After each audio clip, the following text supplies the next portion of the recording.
deux perspectives de notre monde déchu, troublé, perdu. On emploie des synonymes ici pour décrire ce monde dans lequel nous vivons. Ce monde que nous constatons est rempli de problèmes, de difficultés. Avez-vous déjà été outré par le mal autour de vous ou peut-être aussi un autre sentiment d'être perplexe face au fait que Dieu ne semble pas en être conscient? Vous êtes-il déjà arrivé de vous sentir confus ou bouleversé peut-être par la méchanceté que nous constatons, nous tous, dans ce monde troublé? On peut être parfois troublé, choqué, stupéfait, désemparé, ébranlé par la méchanceté, n'est-ce pas? La méchanceté où? Dans ce monde troublé. Dans cette situation, vous êtes-il ensuite arrivé de vous sentir perplexe ou peut-être un peu perdu par rapport à ce que Dieu fait avec ce monde? Est-ce que vous avez déjà eu cette idée de « mais où est Dieu dans toute cette histoire ?» Vous savez, même les gens qui disent ne pas pratiquer une religion ou croire en Dieu, au moment des désastres ou au moment des difficultés, ils vont parler de Dieu. Vous dites non, c'est pas vrai, il y a des gens qui ne vont pas parler de Dieu. Ben, peut-être, je n'ai pas interviewé chaque personne évidemment, et je ne peux pas. Mais même, ils vont prendre le nom de Dieu en vain. Oh mon Dieu! Mais ils ne s'adressent pas à Dieu, ils ne louent pas Dieu, ils ne prient pas surtout pas Dieu. Ils le disent pour dire, mais c'est quelque chose qui est incroyable, qu'est-ce qui se passe?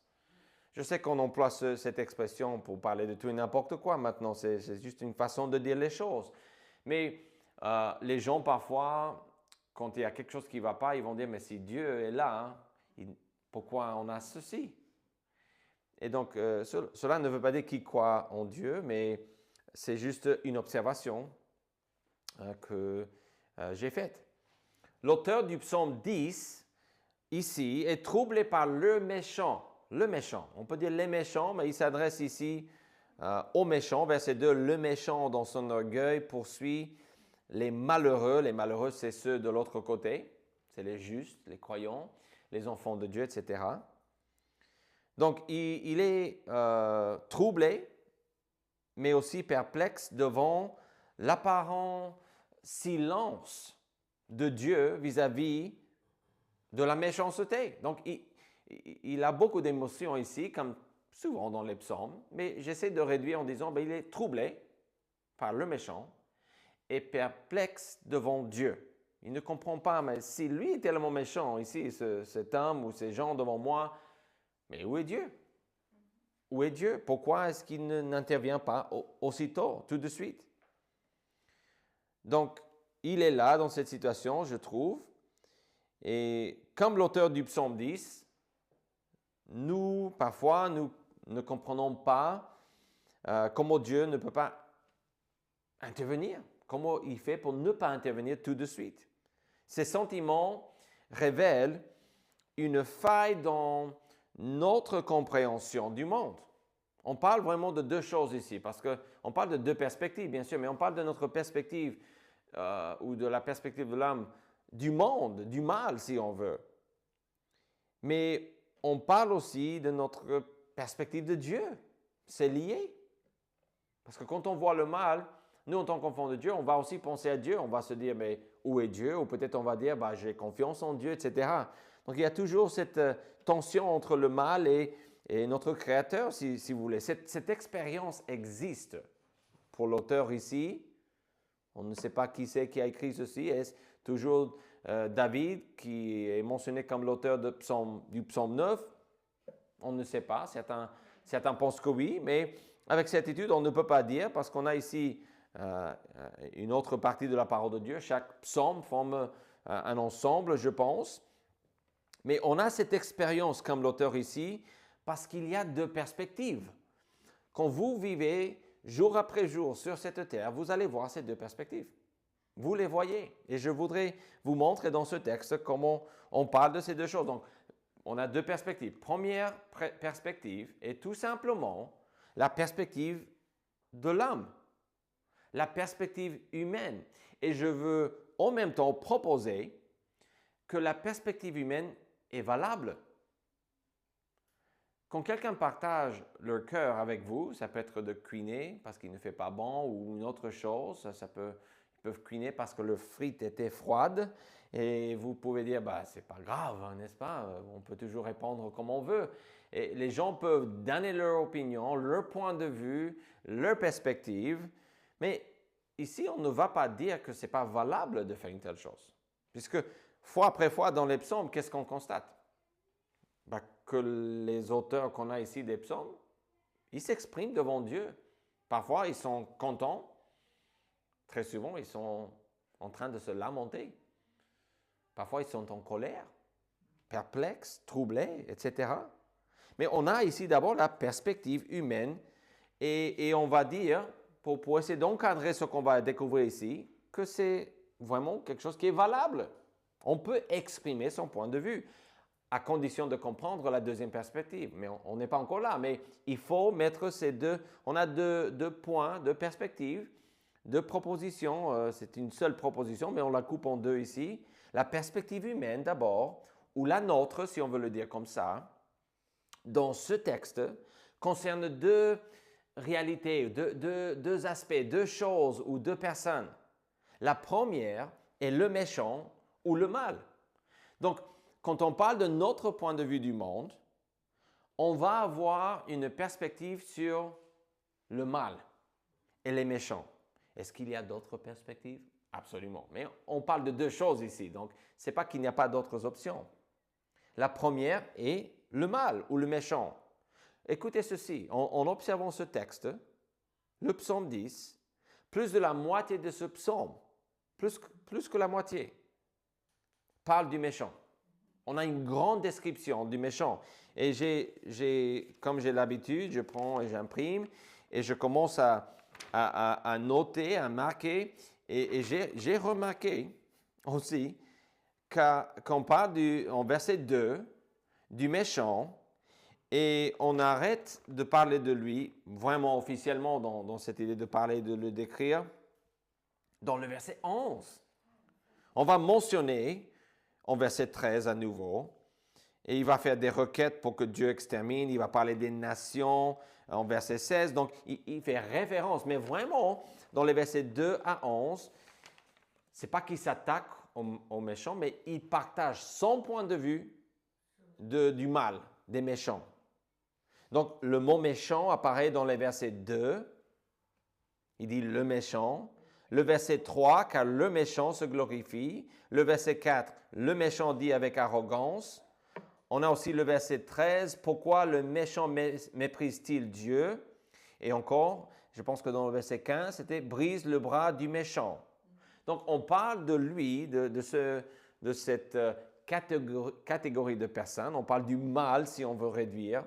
On peut dire que l'auteur est fixé sur le mal ou le méchant. Ça, ce n'est pas les infos, ça?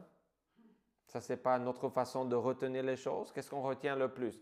Les bonnes expériences ou les mauvaises? Oui, c'était un beau cadre, on a bien été servi à manger, c'était bien chaud, mais ma serviette n'était pas pliée correctement. Et ils auraient pu, sincèrement, vu le prix qu'on a mis, sincèrement, ils auraient pu faire mieux. Hein? On retient le négatif. Donc ici, on est avec un homme, une femme. On ne dit pas qui c'est qui a écrit ce texte. Peut-être David, on ne sait pas, mais il partage son point de vue du mal. Et ça, c'est la première perspective. Quand on parle de la perspective humaine, on est en train de voir à quoi l'homme pense dans ce texte. Il pense au méchant. Il pense au mal. Les meilleures nouvelles sont les pires. On le voit aujourd'hui de nos jours, n'est-ce pas? Ce qui reste le plus facilement attaché à notre esprit est ce qui ne va pas. Donc, on ne va pas reprocher l'auteur ici, et Dieu ne reproche pas l'auteur non plus. Il laisse l'auteur s'exprimer. C'est la parole de Dieu, donc il est inspiré du Saint-Esprit quand il dit ceci. Mais ça reste son point de vue. Et on va le voir. On va voir que c'est le cas. Nous avons déjà rencontré dans notre étude des psaumes ce méchant. Parce qu'il est décrit, par exemple, dans le premier psaume, on dit en verset 4, on explique que les méchants sont comme la paille que le vent dissipe. C'est le même mot qu'on emploie ici. C'est un autre contexte, mais c'est la même groupe, c'est le même groupe de personnes où c'est le méchant ou les méchants. On fait référence au même genre, on va dire comme ça. Psaume 1, verset 5, dit qu'ils ne résistent pas au jour du jugement. Donc, ils sont coupables. OK? Il y a peut-être d'autres références, idées dans cette idée, mais au moins, on peut dire ça. Ils sont coupables, ils ne vont pas tenir bon quand le jugement tombe. Dans le verset 6 du psaume 1, on ajoute que leur voie mène à la ruine, condamnés. Ces méchants sont des gens condamnés qui vont finir mal s'ils ne se tournent pas. Parce que dans le psaume 2 et d'autres psaumes, David appelle, et d'autres, Dieu lui-même appelle les gens à se tourner vers lui. Mais c'est ça leur vie, leur sort. Mais qu'est-ce qu'ils font vraiment? Comme si on reprend le dernier verset et on dit « Afin que l'homme tiré de la terre cesse d'inspirer l'effroi ». Donc, on décrit là en une seule expression et phrase, ces méchants, qu'est-ce qu'ils font en gros? Ils sont là pour faire peur aux gens. Ils sont vraiment là pour terroriser les enfants de Dieu. Ça, c'est le cadre, le contexte qu'on a ici. Donc, j'ai toute une liste ici qui est vraiment une longue liste. Ça fait presque une page et demie. Et donc, j'étais dans chaque verset pour voir comment on décrit. Je vais donner quelques exemples. Je vais essayer de résumer. Mais l'auteur, dans les versets 2 à 11, décrit le méchant comme coupable de toute une liste de péchés. Donc, pourquoi est-ce qu'on parle contre lui? Parce que le méchant et les méchants font des choses horribles. Par exemple, il est décrit comme orgueilleux. On parle de son orgueil dans le verset 2. Le méchant, dans son orgueil, poursuit les malheureux. On dit dans le verset 3, il se glorifie. Il se glorifie de quoi? De sa convoitise. Donc, c'est à l'extrême. Il y a d'autres, on parle de cette idée dans le verset 4 qu'il est arrogant. Ça, c'est ce qui a capté mon attention ici. Et le verset 6, regardez, il dit en son cœur, je ne chancelle pas, je suis pour toujours à l'abri du malheur.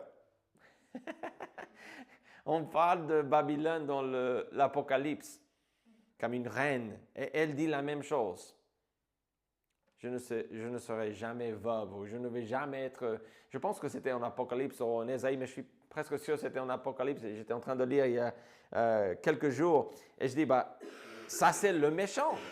Il est comme ça. Jamais je vais avoir des problèmes. Quel orgueil, n'est-ce pas? Mais aussi, il est décrit comme violent parce qu'il poursuit les malheureux dans le verset 2. Il complote pour piéger dans le verset 3. Verset 9 plutôt. Il est aux aguets dans sa retraite. Comme le lion dans sa tanière, il est aux aguets pour surprendre le malheureux. Pourquoi toujours le malheureux? On va arriver là. Il y a une autre raison pourquoi il s'attaque toujours aux malheureux et pas aux forts. Mais ici, déjà, dans un premier temps, on voit que, ou la deuxième chose plutôt, qu'il est décrit comme violent. Il poursuit les malheureux. Il est aussi décrit comme un homme violent parce qu'on le décrit comme quelqu'un qui souffle comme un taureau contre ses adversaires. Il vit pour ça. Son moment de gloire, c'est de s'attaquer aux autres. Et de le faire en cachette si possible. Il se tient en embuscade. Il assassine. On le décrit aussi comme avare, parce qu'on parle de sa convoitise, mais ce n'est pas juste la convoitise, c'est le fait qu'il se glorifie, la Bible dit, de sa convoitise dans le verset 3. Très avare. Donc, il y a d'autres exemples, mais j'avance rapidement. Il est menteur. En fait, il y a 4 mensonges ici. Le verset 4, il dit que Dieu ne punit pas. Mensonge. Deuxième mensonge dans le verset 4, il n'y a point de Dieu. Vous avez peut-être déjà remarqué, c'est un peu bizarre. Dieu ne punit pas, il n'y a pas de Dieu. Est-ce que vous voyez comment c'est illogique? J'ai fait référence tout à l'heure à quelque chose. J'ai dit que même les athées ou les gens qui disent ne pas être pratiquants ou qui ne sont pas croyants, ils le disent eux-mêmes. Il y a des situations dans leur vie où ils vont dire le nom de Dieu, soit comme un gros mot, ou soit comme un argument contre son existence. Mais s'il n'y a pas de Dieu, pas la peine d'argumenter contre Dieu. Je ne vis pas ma vie pour convaincre les gens qu'à Noël, c'est pas le Père Noël qui dépose les cadeaux sous l'arbre, le sapin. Pourquoi? C'est pas important. Qui c'est qui me donne du chocolat à Pâques? OK? Ou d'autres fêtes. On peut avoir beaucoup de listes où c'est pas en France la petite souris, n'est-ce pas, qui prend les dents des enfants et laisse une pièce à la place ou quelque chose d'autre.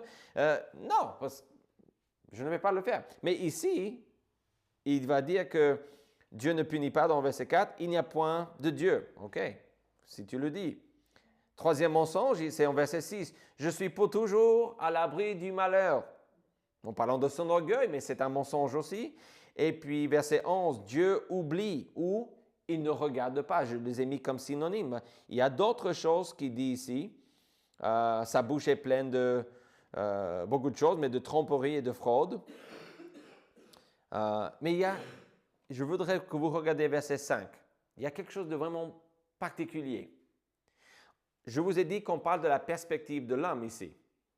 C'est inspiré du Saint-Esprit. Ce qu'on a ici, c'est la parole de Dieu. Mais nous comprenons, comme dans le livre de Job, souvenez-vous que Job a, soi-disant, 3 amis. Il y a un 4e qui arrive et finalement, c'est vraiment un ami parce qu'il va parler la vérité de Dieu. Mais Dieu va dire, du texte biblique qu'il nous a donné dans le livre de Job, que les 3, entre guillemets, amis de Job n'ont pas bien parlé. Donc, ça veut dire qu'on lit ce qu'ils disent pour comprendre leur point de vue, mais ce n'est pas vrai ce qu'ils disent. C'est de la philosophie, c'est des opinions. Et le 4e ami qui arrive, il parle de la part de Dieu, donc on prend ce qu'il dit et on l'accepte comme parole de Dieu, parole d'évangile. Okay? Mais ici, on est dans la même chose, mais en petit. Les versets 2 à 11 décrivent des choses qui sont vraies, mais attention, on a le point de vue humain, la perspective humaine ici. Regardez le verset 5. En parlant du méchant, l'auteur de ce psaume dit, et c'est pour ça que j'argumente dans ce sens, ses voies réussissent en tout temps. Est-ce possible? Est-ce vrai? Ne répondez pas à haute voix, mais est-ce possible qu'un méchant, que ses voies réussissent en tout temps? Absolument pas. Et on va arriver là dans le psaume. La semaine prochaine, si Dieu le veut, nous allons étudier ensemble le psaume 11. Et là, on essaie d'argumenter. David décrit ce psaume et il essaie de dire, il transmet l'information que les méchants autour de lui disaient. On lui donne des conseils. Et David dit non merci. Non merci. Pourquoi? Parce que Dieu est juste. Il va vous juger. Il juge les méchants. Donc, non, c'est pas vrai. Il partage son point de vue. Et ça, c'est vrai. Il ressent les choses comme ça. Dans le mariage, dans un mariage, un couple, souvent on nous dit, en tant qu'enfant de Dieu, mais aussi en tant que pasteur, j'ai entendu plusieurs fois le conseil que quand tu t'exprimes avec ton mari ou ta femme, selon ta situation, tu dois dire, mais j'ai l'impression que. Ne pas dire, mais c'est toujours comme ça, ou tu fais ceci, ou tu fais ça, mais de dire quand c'est vraiment un sentiment, parce que peut-être j'ai tort.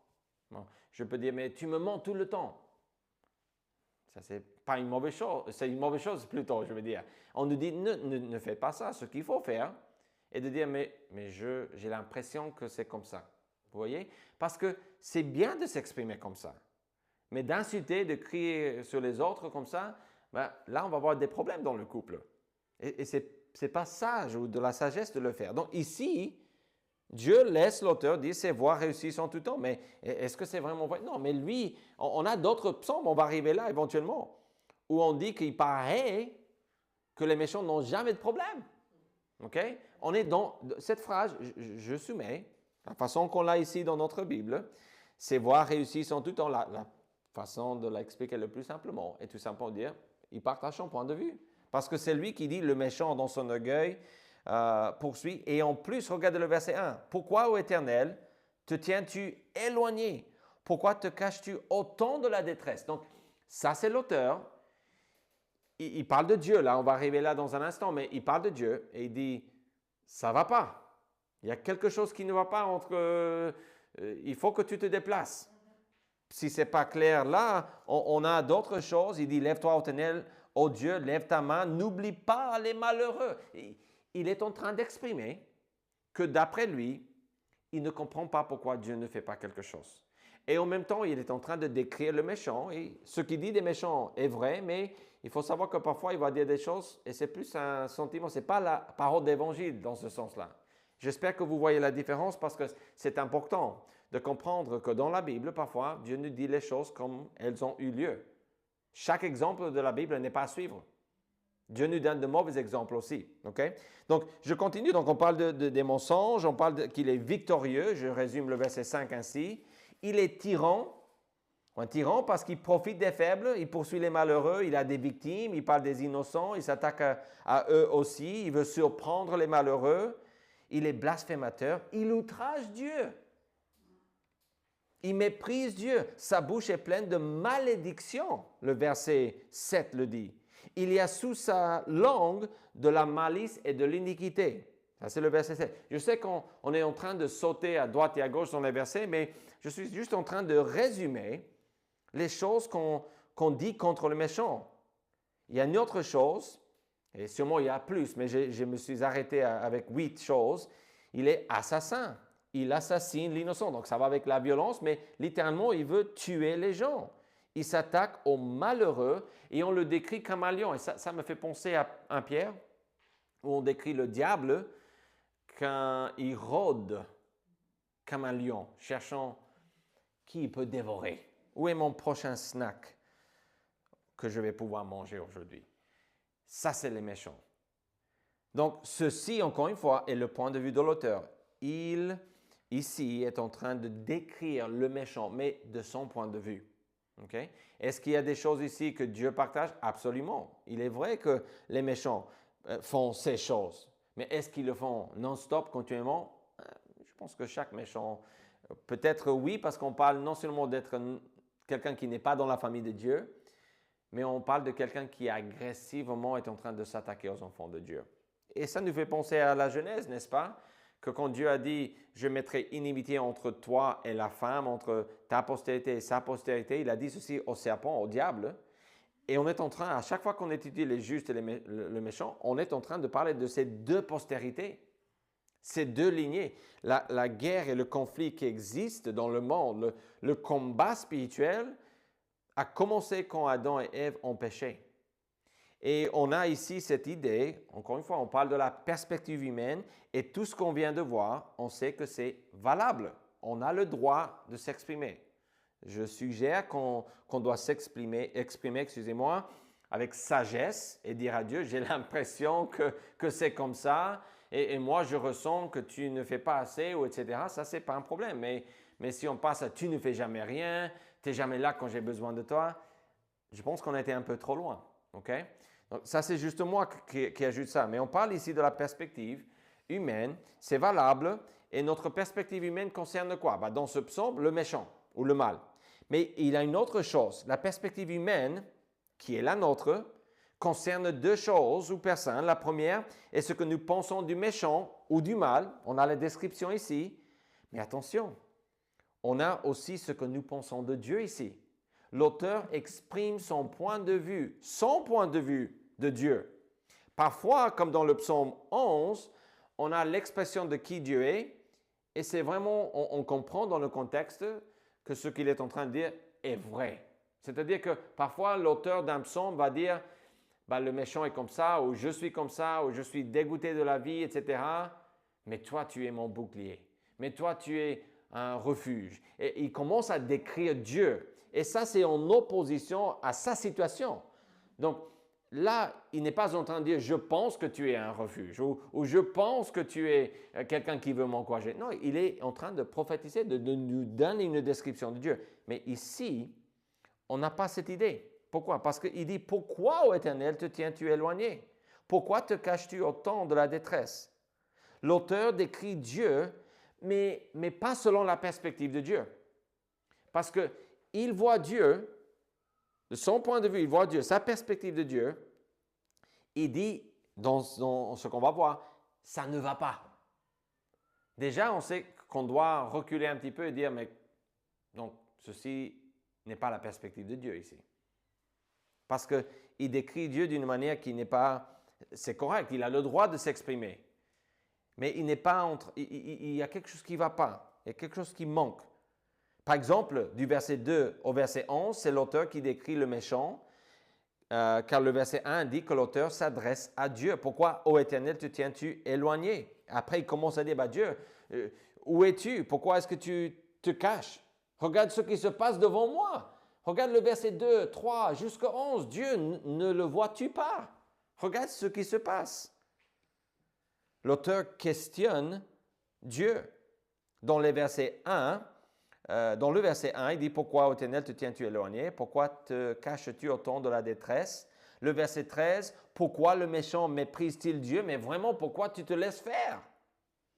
Pourquoi dit-il en son cœur « Tu ne punis pas? » Mais comment est-ce possible? Où es-tu quand tout ça est en train d'éclater devant moi? Est-ce que tu ne vois pas? Écoutez les versets 12 et 15. « Lève-toi, Éternel, ô Dieu, lève ta main. N'oublie pas les malheureux. » Verset 15. « Brise le bras du méchant, punis ses iniquités et qu'il disparaisse à tes yeux. » Donc ici, l'auteur demande à Dieu d'agir dans ces deux textes et avant, il questionne Dieu. Donc, son point de vue de Dieu, il y a quelque chose qui manque, n'est-ce pas? Vous le voyez? L'auteur décrit Dieu, mais pas selon la perspective de Dieu. Donc ici, on a ce deuxième aspect, on a la perspective humaine. Ici, dans ce texte, on parle de deux choses, de ce que l'homme pense du mal et finalement ce que l'homme pense de Dieu. Les deux sont liés. Donc, on va regarder rapidement verset 1, la perspective que l'auteur avait de Dieu et que Dieu était loin et qu'il se cachait. Est-ce que Dieu se cache? Pas dans le sens qu'il dit ici. Est-ce que Dieu est loin de ses enfants qui veulent marcher avec lui, qui n'aiment pas la méchanceté autour de eux? Absolument pas. Dieu avec nous. Ça, c'est ce que est mis en relief dans Matthieu quand on parle du Messie qui est arrivé. Dieu, il a toujours voulu être avec nous. Dès le jardin d'Éden jusqu'à la fin du monde, ce qu'il cherche est que nous puissions vivre avec lui. Ce n'est pas un Dieu qui est loin. Même s'il est au-delà de la création, il est toujours là avec nous. Versets 12 et 13, la perspective que l'auteur avait de Dieu était que Dieu oubliait les malheureux, qui souffraient en plus en main des méchants. Et ça, c'est ce qui a rendu, je vous ai dit au début, si vous vous sentez un peu déstabilisé par le mal et parfois perplexe devant Dieu quand il n'agit pas, il faut s'imaginer que Noé était comme ça probablement à l'époque du déluge. On décrit dans Genèse 6 que les hommes ne pensaient qu'au mal. Et qu'uniquement Noé et sa famille étaient justes devant Dieu. Ou Noé était juste devant Dieu et sa famille va être sauvée aussi. Donc probablement juste aussi. Mais sûrement lui, il aurait pu écrire un psaume pareil, n'est-ce pas? Où es-tu? Mais verset 15, regardez-le, la perspective que l'auteur avait de Dieu était que Dieu devait agir, oui, mais tout de suite et définitivement qu'il disparaisse à tes yeux. Je veux que tu agisses maintenant et définitivement. Voilà ce que tu dois faire. On peut exprimer notre cœur. C'est valable de dire tout ce qu'on a ici. Du moment qu'on comprend que c'est notre point de vue. Okay? Si votre point de vue est le point de vue de Dieu, on va dire que c'est votre point de vue, mais vraiment ce n'est plus votre point de vue, vous ne faites que répéter la vérité ou la réalité. Okay? Vous dites, oui, moi je n'aime pas mon voisin, mais Dieu, tu l'aimes. Et je veux l'aimer. Là, on exprime un petit peu notre point de vue. Hein? Je ne l'aime pas, mais je veux. Donc, la parole de Dieu ne change pas. Ce que nous venons de faire est de voir comment la plupart de ce psaume traite la perspective humaine. il se décharge sur Dieu, lui-même sur Dieu. Mais il y a un grand changement de perspective dans le verset 14. On n'est plus dans l'opinion de l'homme. Ici, l'auteur ne parle plus de sa perspective, mais voilà comment je vais l'appeler, mais de la réalité. De la réalité. Ou du point de vue de Dieu, ou on va l'appeler comme ça, la perspective de Dieu. La perspective de Dieu ou la perspective divine, voici ce que je propose concernant cette perspective. Elle est suprême. Elle est suprême. Notre perspective de Dieu est valable, mais c'est qui Dieu est réellement qui est suprême. Vous pouvez vous décharger comme l'auteur le fait ici. Vous pouvez parler avec Dieu de cette façon. Vous pouvez demander des choses à Dieu. Vous pouvez lui dire à quoi vous pensez, ce qui ne va pas dans votre vie, à condition. Vous pouvez le faire sans respecter la condition, mais à condition de comprendre que votre point de vue, bien sûr qu'elle est valable. Votre perspective, bien sûr qu'elle est valable. Mais votre perspective et ma perspective ne sont pas suprêmes. Ce n'est pas ce que je pense qui compte le plus. Je vais le dire comme ça. Notre perspective de Dieu est valable, mais c'est ce que Dieu dit qui est suprême. Le changement se voit car on ne dit plus « t'es où ?» dans le verset 14. Il dit « tu regardes cependant ». Vous voyez le mot « cependant », ça veut dire qu'il y a un changement ici. L'auteur, il est capable de parler du point de vue de Dieu parce qu'il connaît Dieu, il connaît la parole de Dieu. Cette personne connaît la parole de Dieu et bien sûr que cette personne est inspirée de Dieu et Dieu a inspiré l'auteur à s'exprimer de son point de vue. Dieu a dit, vas-y, comme avec les amis de Job. On a des chapitres après chapitres de mensonges, des opinions, des conseils qui ne viennent pas de Dieu. Vous dites, mais pourquoi? Parce que la perspective humaine, je pense ici dans les sons plutôt que dans Job, mais c'est valable. On a le droit d'exprimer. Et parfois, la meilleure façon d'apprendre est de voir ce qu'il ne faut pas croire. On va arriver là dans le psaume 11 la semaine qui vient. Mais ici, on parle de cette idée que Dieu, son opinion, son point de vue, sa perspective, on dit en verset 14, « Tu regardes cependant, car tu vois la peine et la souffrance, pour prendre en main leur cause, les malheureux. » Souvenez-vous, on parle des malheureux au pluriel. C'est à toi que s'abandonne le malheureux. C'est à toi qui viens en aide à l'orphelin. En 15, il reprend, il ressort des demandes. Aucun problème. Dieu punit les iniquités. Il peut faire disparaître le mal parce qu'il a déjà dit dans le psaume 1, ils sont comme la paille que le vent dissipe. Donc, il n'y a pas de péché ici. Mais verset 16 revient, je pense, avec plus de force sur Dieu. L'Éternel est roi à toujours et à perpétuité, pour toujours. Les nations sont exterminées de son pays. Suprême. Son pays. Tu entends les vœux de ceux qui souffrent au Éternel, tu affermis leur cœur, tu prêtes l'oreille pour rendre justice à l'orphelin, et à l'opprimé, afin que l'homme tiré de la terre cesse d'inspirer l'effroi. Dieu fait cela. Ça, c'est qui Dieu est. Ce qu'on a au début, le méchant et les questions et même, je pense, les demandes qu'il fait à Dieu, je pense, viennent de sa perspective. Mais ici, on a la perspective de Dieu. Verset 14, Dieu veille, il voit et il défend. Verset 14 à nouveau finit avec la constatation qu'il faut s'abandonner à une confiance totale en Dieu. Verset 16 dit que Dieu seul est souverain. On dit qu'il est roi éternellement. Même verset finit en disant que les nations ou les rebelles finissent jugés. Donc, on revient à verset 5, c'est voir réussir en tout temps. Le fait, quand on change, vous voyez la différence entre perspective dans le verset 5, tout ce qu'ils font leur réussit. Que du succès. On revient au verset 16. Les nations sont exterminées de son pays. Ça, ce n'est pas du succès, mes chers amis. Vous voyez qu'on est deux perspectives dans notre monde troublé. C'est ça ce qu'on a ici. Verset 17 explique que Dieu connaît le cœur de ses enfants, qu'il fortifie et qu'il écoute. Ça, c'est Dieu. Et ça, c'est la perspective de Dieu. Ce n'est pas ce qu'on a vu au début. C'est complètement différent. Cependant, est là pour mettre en relief l'idée qu'on change de perspective. Verset 18 insiste que Dieu fait tout cela pour rendre justice. Pour rendre justice à l'orphelin et à l'opprimé. Il le fait en jugeant les méchants. Ce qui manque dans cette perspective divine est une indication de quand ou à quel moment Dieu intervient. L'auteur ne sait pas. Il change de perspective, il commence avec sa perspective, mais il change. Il dit, mais je ne peux pas rester là, parce que ma perspective, elle est valable. Je peux voir les choses comme elles le sont réellement, mais je préfère me baser sur Dieu, parce que c'est la réalité, ça. Mais ce qu'il ne dit pas est à quel moment Dieu va intervenir. Pourquoi?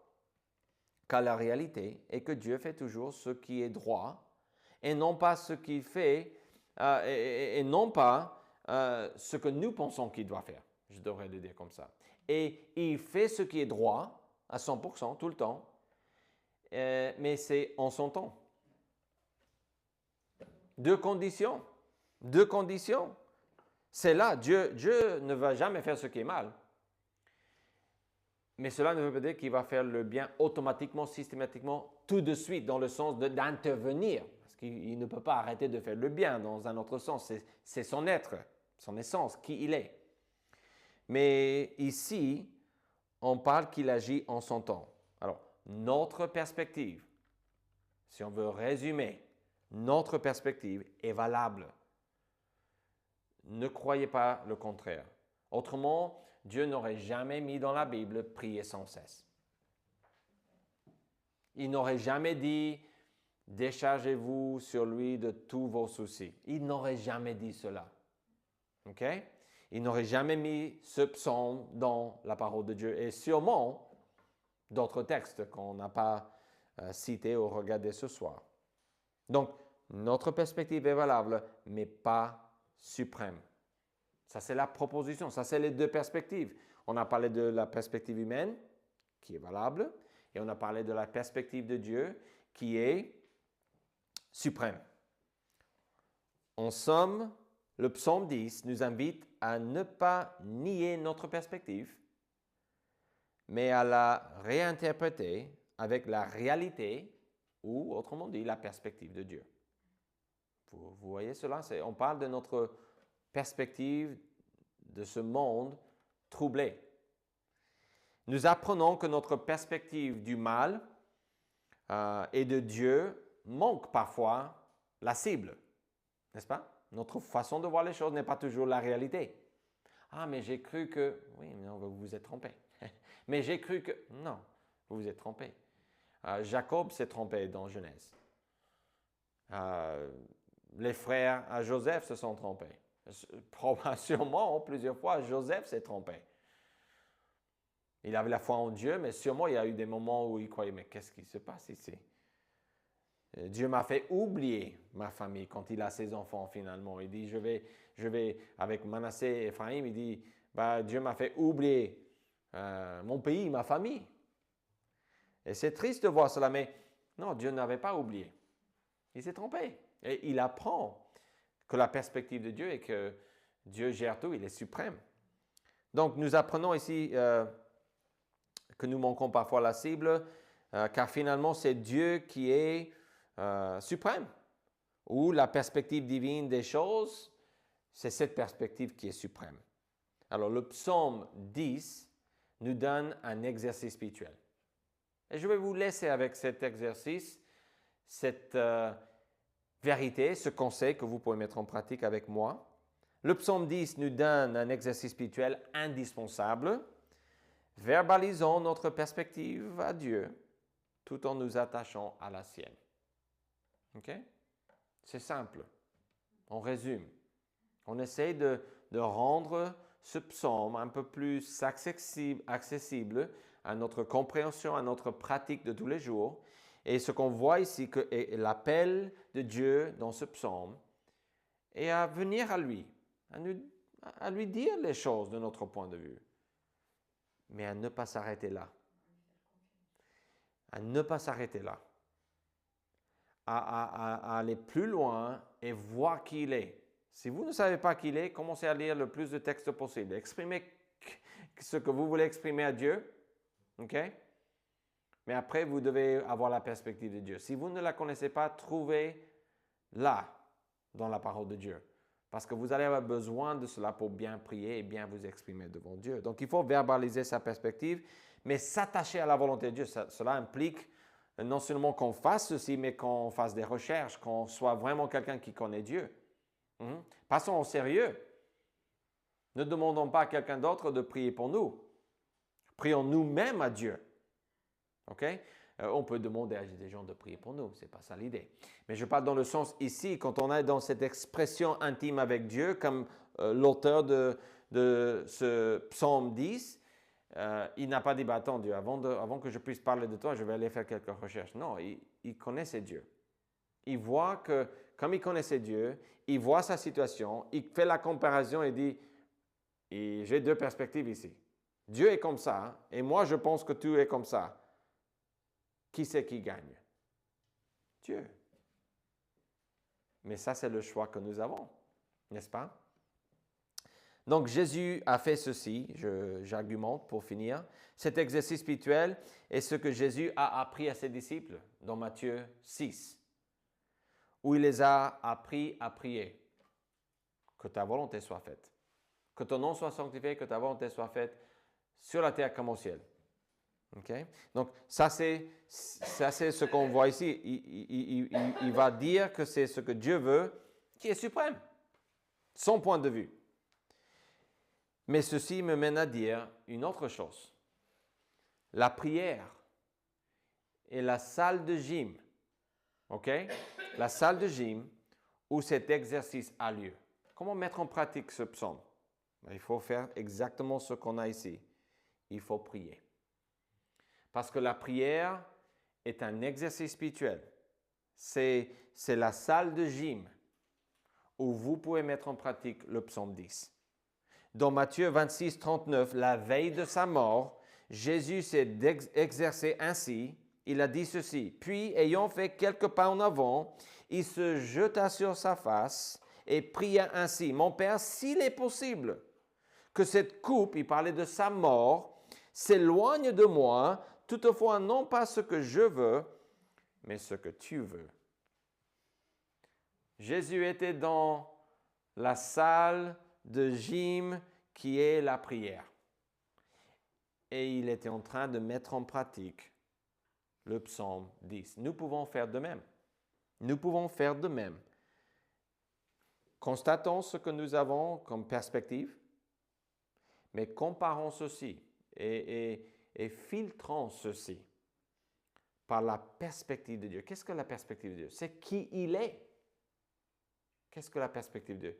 C'est la réalité. Ce que moi je constate n'est pas toujours vraiment comment les choses se présentent. Mon point de vue de Dieu, ce que je ressens par rapport à Dieu, n'est pas toujours ce qui est vrai. Okay? Dieu m'a oublié. Ça, c'est jamais vrai. Il n'oublie pas les siens. Donc, on a ce combat qui existe entre notre perspective et la perspective de Dieu. Sachez que votre perspective est à verbaliser. C'est valable. Mais il faut s'attacher à la volonté de Dieu, à qui il est, à ce que la Bible dit de lui. Ça, c'est notre rocher. Ça, c'est notre pilier. Père Céleste, je prie pour que tu nous aides à passer plus de temps dans la salle de gym en priant, Seigneur. Aide-nous à voir qui tu es, à comprendre qui tu es. Et je prie pour que qui tu es nous aide à changer notre perspective du monde, des méchants et aussi de toi, Seigneur, que nous puissions te voir pour qui tu es. Au nom de Jésus-Christ, nous prions. Amen.